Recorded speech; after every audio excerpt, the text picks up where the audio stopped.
good to see you guys. Hope you are doing well.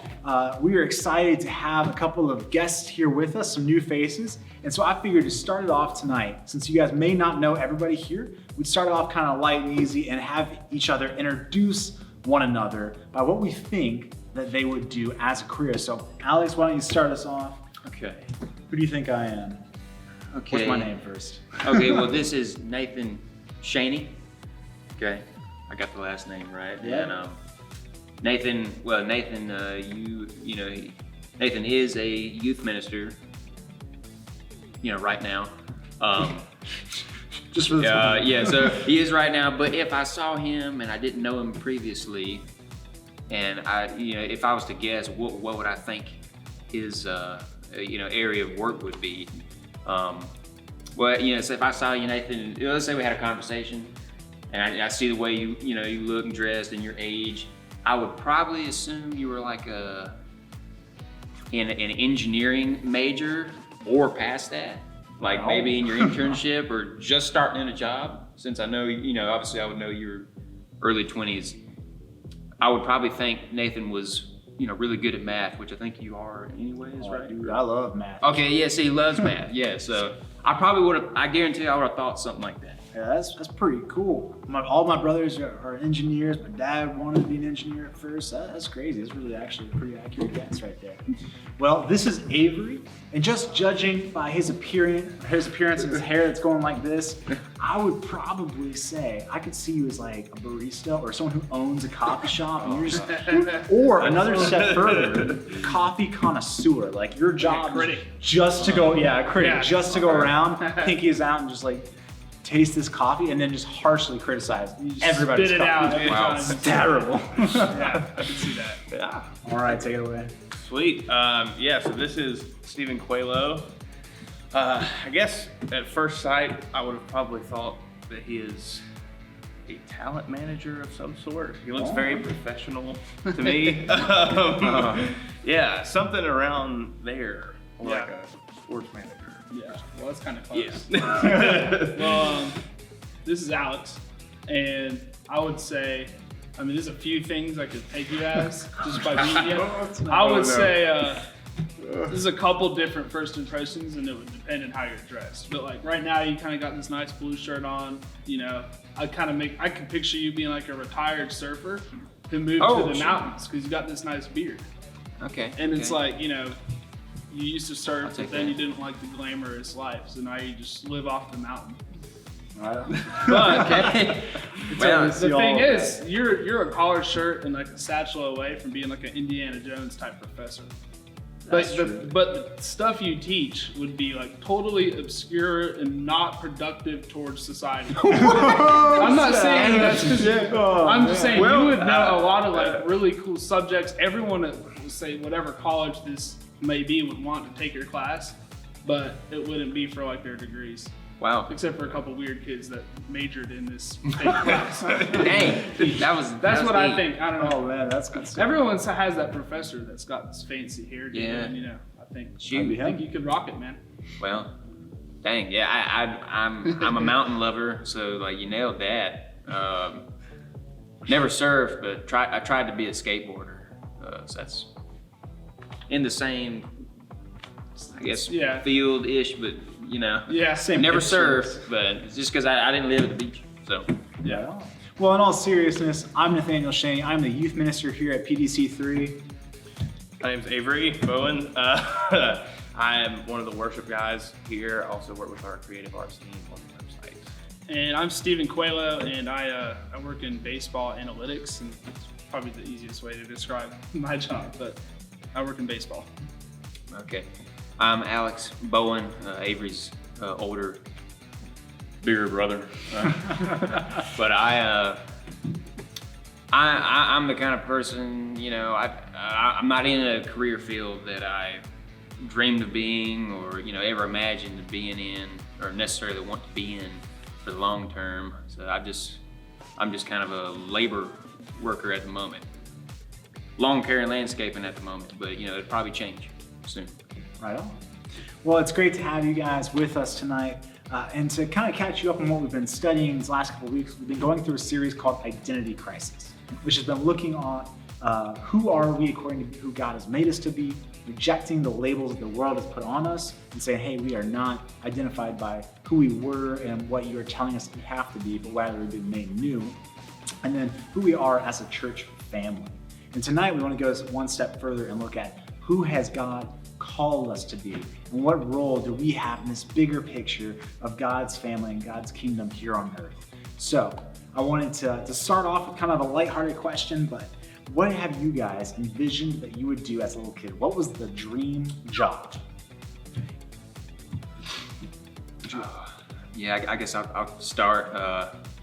As a little kid, I just wanted to be like the Davy Crockett and the Daniel Boone, you know. So I wanted, I guess, to, you know, shoot and trap, you know, trap animals for furs and hunt and climb rocks and trees. And so my mind was in, you know, fairyland as a kid. I really don't think I ever had my mind set on an actual realistic career.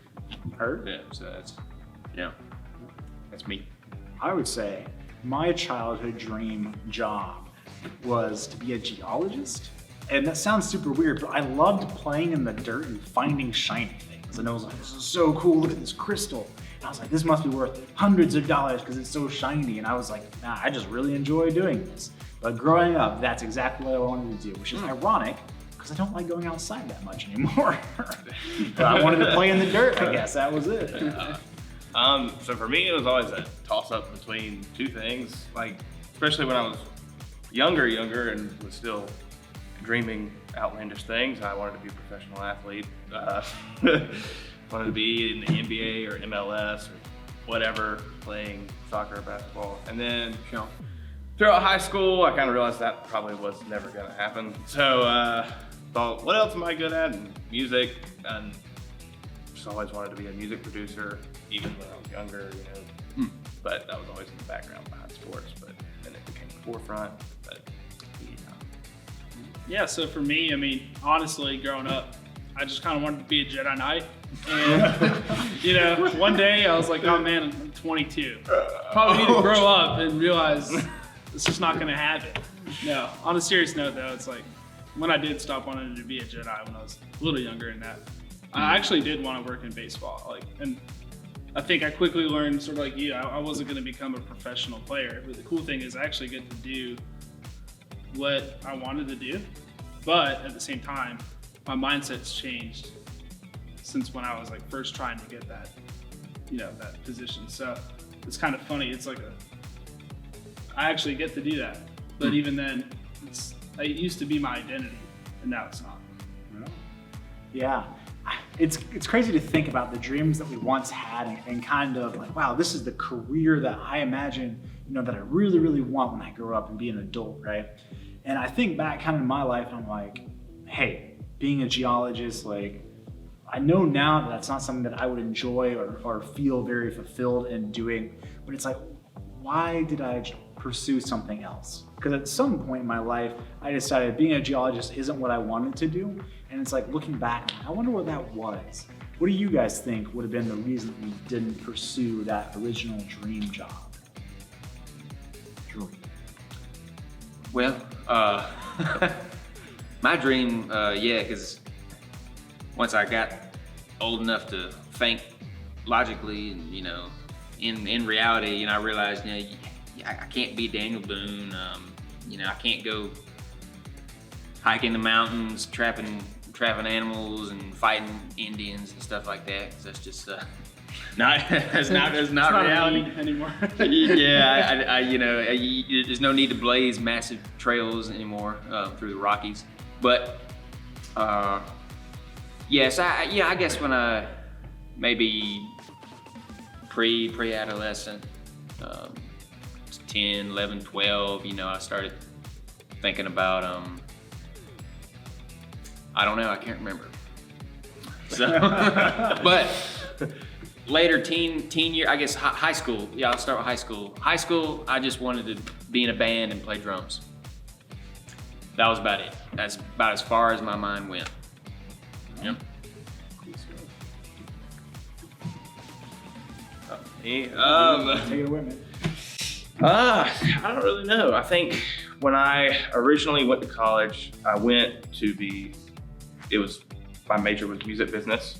And so I was thinking, throughout the time there, I'll have an opportunity to get an internship at a studio, learn from some people. And while I was there at the beginning, we did have some classes that required us to go to a studio. And I'd be talking with all the guys that work there, and they're all like, yeah, I didn't really go to college and get a degree to do this. So kind of started thinking if I'm, for the music industry, it's not necessarily a necessity to go to college for it. So then I dropped out.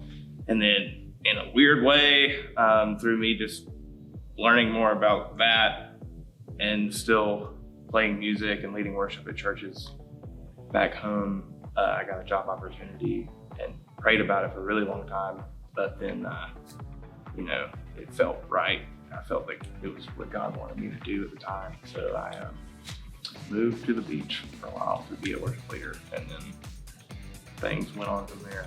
But, Yeah, so for me, it's kind of like, I'm going to answer it slightly differently, but I think the same idea. So kind of my whole childhood, I allowed my identity to be baseball. And I wanted to be the guy who was the best player. I wanted to be the smartest about it. I wanted to know everything about it. And I didn't really care about anything else. I mean, if the Red Sox didn't win the World Series that year, I wouldn't talk to people for months after the playoffs. This is how I was.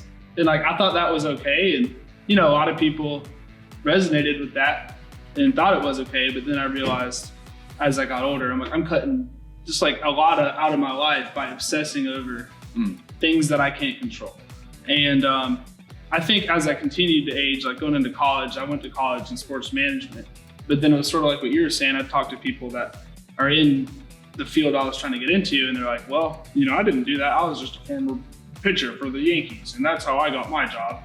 And, I'm like, well, I'm probably not going to be that, or things like that. So there was a period of time where I was like, I don't know if I want to pursue what I've been pursuing this whole time. My goal switched to taking a step back and not trying to worry about what people think about me, what my identity is, or trying to be a certain person, and just doing what God wants me to do. And the funny thing is, through doing that, I realized I'm going to just be me. And I am that baseball part of me, that stat analytics nerd side of me kind of is who I am. And it allowed me to actually succeed more in pursuing what I wanted to do. Right. So in a weird sense, I kind of gave up on it, but then found my identity through Jesus, not baseball, and then got better at baseball, from a coaching side. That's awesome. Yeah. I feel like part of my story, and I believe all of our stories at some point, is that calling affected our choice to pursue a certain career or a certain future, whether we're working towards it now or whether we believe that we've already found it and are thoroughly in it or continuing to pursue it. So for you guys, without thinking any more about it, when you hear the word calling, what's the first thing you think of in terms of career? Shoot. Well, I guess for me, I don't think I've ever had a just 100% assurance that this was the calling. But I've had a lot of interest in things that kind of start in my mind, it kind of catalyzes, and then I get real into it. I start thinking deep about it, and then maybe I try this or try that. And eventually it kind of fizzles out. And so for me, I've a couple times in the past, I've even thought about youth ministry, for instance, and then it was physical therapy and a couple other things that I start thinking, oh, is this what I'm supposed to do? I kind of like it. That's why I went to college for exercise science, and I kind of felt like that was my route. Just nothing ever really happened, just kind of fizzled out. So I don't know, when I think about my calling, it's quite a few things actually come to my mind, but it's I don't know, just still really confused about it. Gotcha. Yeah, so calling for me, I guess, trying to figure it out was a lot of just thinking like, what do I enjoy doing? And then what, I guess, am I good at? Because I enjoy doing a lot of things that I'm not good at. But yeah, and then, I don't know, it's weird. For me, it's just like, you pray about it enough, for some reason, you just get this weird urge that it's like, that's what you need to do. Yeah, that's like not a really in-depth description, but yeah. That's good. Yeah, when I think of a calling, I just think, I mean, honestly, most of my life, I probably didn't really truly have a good grasp of that. I think, I was just more so like, I was looking at worldly goals, or like I was doing, I'm gonna do this so this person, I can prove this person wrong, or I can prove this person that I'm better than them, or something silly like that. Honestly, because of PTC3, now I view calling as big mission. I look at just building relationships, introducing people to Jesus, and then growing disciples. And it's so much like, even though that's that's a difficult thing to do, it's also simple. So like for me, that's whenever I like find myself diverting from those goals, I go back to that. If that's what I'm doing, then I gotta be doing something right. Avery, I loved what you said, man. That idea of pursuing what you love and what you're good at, and then also looking at, hey, I love and I'm really good at this, and I see that I can meet a need, I can meet the calling of God on each of our lives, and there's a place where those two things collide, and that's where I'm going to choose to continue and to pursue. I think that's one of the biggest things in my life that someone explained to me. And it's like, hey, that's how you can help find it. If you're looking, is, hey, look, see where you're interested at, see where your passions lie, see where your talents lie, and then say, okay, where is the need of God's people? Where is the kingdom hurting? Where's the kingdom in need here on earth that my passions can intersect, and that I can be there right in the middle of it and say, hey, this is how I can use what God's given me to love and to help these people with. So as you guys have pursued your calling, or with that understanding, how has that affected your pursuit of the future? Whether you know what your calling is for sure, or you're looking for it and you're constantly searching. How has that affected where you are now? Yeah, I guess for me, the fact that I don't feel like I have that 100%. I don't know if it's ever 100%, but the fact that I feel like I don't have that clear vision of this is the path I'm going to take and really invest in, kind of leaves me, just not inner turmoil, but stress is there, confusion. I can kind of find myself falling into a point of despair sometimes. I feel like, where am I going? What the heck am I doing? And most of that's a lot from looking back. I do too much looking back, I think. And so, I need to be looking towards the future. And so it kind of, I think about ways to find it. And then of course, life has problems, distractions, things that come in the way. And I think how I handle my distractions, my issues, is probably going to be the key to me actually finding him. Because I probably personally, I think, say I look at the past 5 years of my life, I think I've focused too much on kind of like personal goals, and I wasn't praying about it. I was not thinking about, is this God's path for me?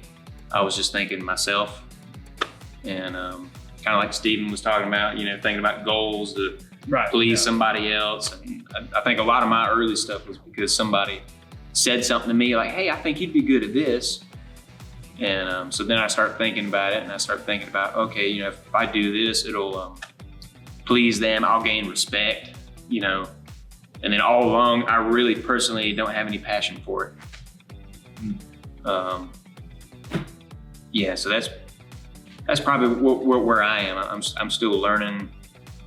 I'm still trying to find that call, and so I think I need to really just rely on God more. I think I do too much thinking about, just personally myself, selfish ambitions get in the way, Real quick before we hit you guys up, what's a way you've been able to find peace? Satan will certainly use that and that sense of uncertainty about the future to really tear us apart. But in those moments, how have you been able to just say, hey, God, I'm at peace because I can trust in you? Yeah. Okay. Yeah. So for me, it's been a lot of uncertainty, and a lot of times that I've kind of fallen into a point of despair. And kind of depression. I mean, everybody gets depressed every now and then. Things aren't always great. Life goes up and down. And so for me, finding peace just kind of goes back to the point of, I believe in God. I know He's there. He always cares for me, loves for me, and He loves me no matter what. And I'm worth something to Him. Whether or not I feel like I'm not worth much in the world or to other people, but I do know, and I do 100% believe that I'm always worth everything to God. And so I guess that kind of gets me through. When things get tough, I tend to fall back. And honestly, any thoughts that tell you that you're not worth something to other people, it's probably just lies, Satan. Yeah. That's like something that that's me beating down myself and thinking, I'm not meeting the social standard, and when really everything's fine. And thankfully I have I've got parents that have been there for me the whole time. I mean, my brothers, my family cares about me. Church families always cared about me, whether it was in North Carolina or here at a PTC3. So that support from other people, and then mainly God, is what gets me through, and I don't pray enough, and I don't seek God's guidance enough. I know I don't, but it's still there for me. So it kind of makes me think sometimes. I'm like, dang, where would I be if I didn't have a great family? If I wasn't a Christian, I don't know if I'd want to see that. You know what I mean? Yeah. So, Well, thanks for sharing that. Yeah, so for me, calling affecting my life, at first it was kind of a wake-up call for me, I guess, because I got a job offer. It was like 2 hours away from where I was living, and it really wasn't making much, but I was like, I feel like I need to do it. Thankfully, some of my friends lived there and let me move in with them for a short time, and while I was there, I had to work like 2 other jobs while I was leading worship at this church. It was a small church. So I don't know, I think through that process and following the calling, it matured me a lot and taught me also just a lot of things in my life. And even though I was having to do a lot just to get by, I was still happier than I was before, because I was at peace knowing that it was what I was supposed to be doing. For the future, I don't really know what's up next, Hopefully I still have a long future here, but yeah. So I think it's kind of funny, where the calling creates a drive for you that you can't find anywhere else. And if you look just around anyone in the world, some of the most successful people compared to people that aren't successful by what we measure it by, I think you'll think, someone that could be the CEO of a company, if their concern is only of that position, that's kind of the highest they can go. And you hear all the time, someone graduates college, gets their dream job, something goes great, and then they're like, yeah, I don't know, it's just not my thing. You ever hear someone sort of describe that? And I could almost see myself going that way. And the big change for me was, in baseball, it's really easy to think you have a goal, because it's literally a trophy for winning the championship. You want to win a World Series, or if you're in college, you want to win a national championship. So it's super easy to be like, that's what I want. That's what we're fighting towards.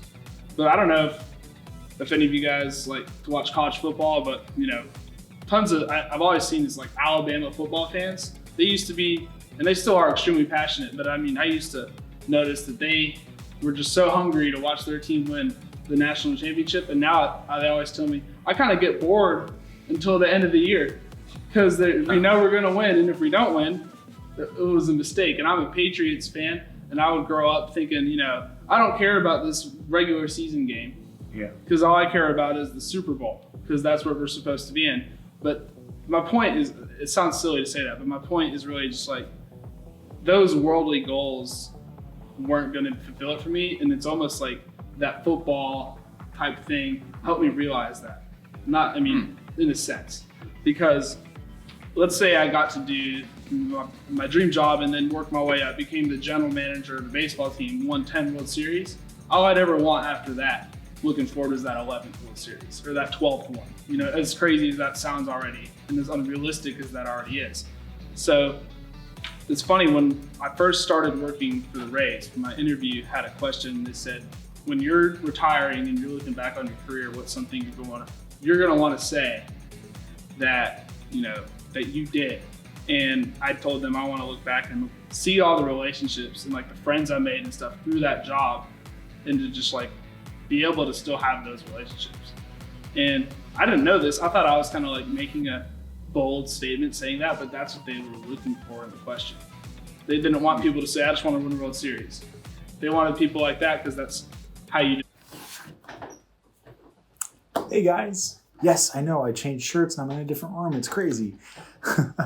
Well, as some of you guys might have guessed, yes, the recording did cut short, and because of that, we lost a lot of great footage and a lot of great time with those guys. But I hope that you guys were still able to really enjoy getting to hear what you did from them earlier in this video. And before we go and let you guys go to small groups and have the chance to discuss some of the questions that they answered with yourselves, they wanted to leave a few parting words of advice for you guys. Alex Bowen, he wanted to let you guys know that it is important that you guys, from a young age, start, looking ahead at what you might want to do and shadowing somebody.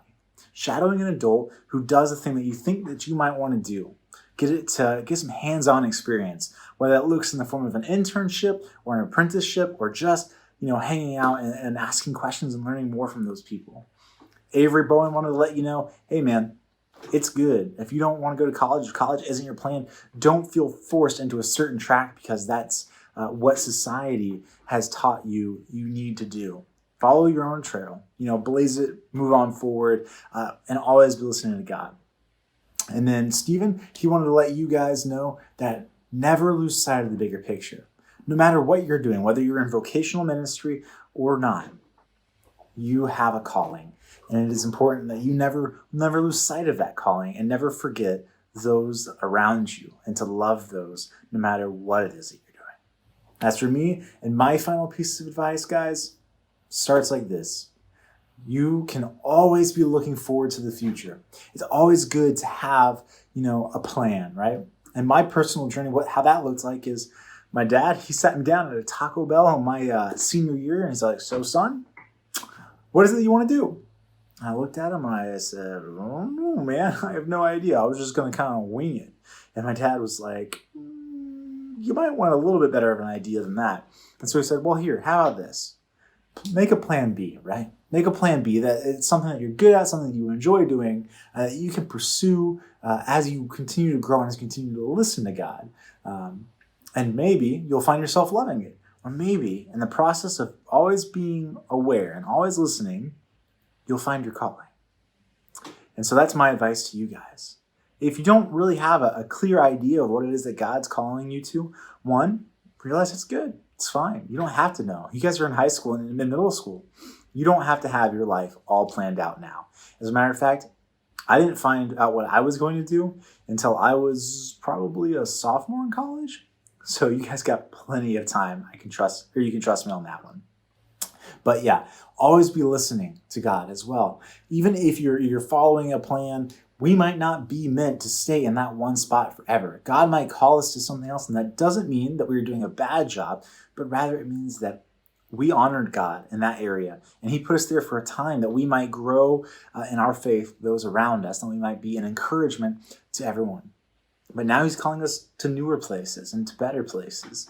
And so that's my encouragement to you guys. Realize that, hey, you don't have to have a plan right away, that as long as you listen to God, he will show you where he wants you, and that you're always moving in this journey.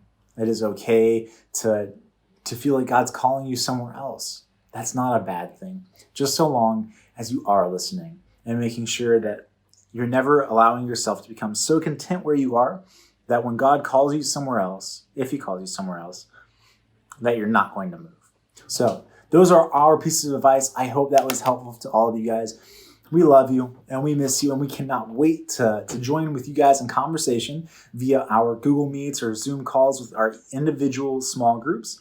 If you're new and joining us for the first time, we'd like to encourage you guys to leave your name and your grade in the comments down below. And I personally will make sure that you guys get connected with the right group so that way you can join us and diving deeper and exploring, hey, what is our calling? What does this mean? How are we a part of this bigger picture?